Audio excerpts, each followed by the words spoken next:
Rio ஒலிம்பிக்கில் பங்கேற்கவிருந்த மல்யுத்த வீரர் நரசிங் யாதவ் ஊக்க மருந்து பயன்படுத்தியது அம்பலமாகியுள்ளது.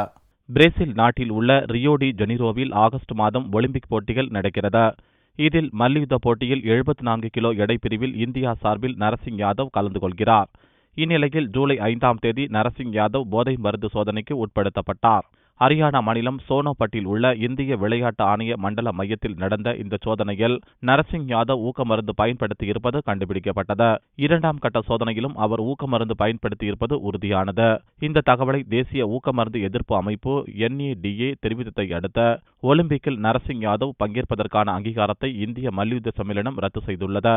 ஒலிம்பிக்கில் நரசிங் யாதவுக்கு பதிலாக தன்னை தேர்வு செய்ய வேண்டுமென 2 முறை ஒலிம்பிக் பதக்கம் வென்ற மல்யுத்த வீரர் சுசில்குமார் டெல்லி உயர்நீதிமன்றத்தில் வழக்கு தொடர்ந்தார். நீண்ட சட்ட போராட்டத்துக்கு பின் ஒலிம்பிக்கில் பங்கேற்க நரசிங் யாதவுக்கு அனுமதி கிடைத்த நிலையில் போதை மருந்தில் சிக்கிக் கொண்டார்.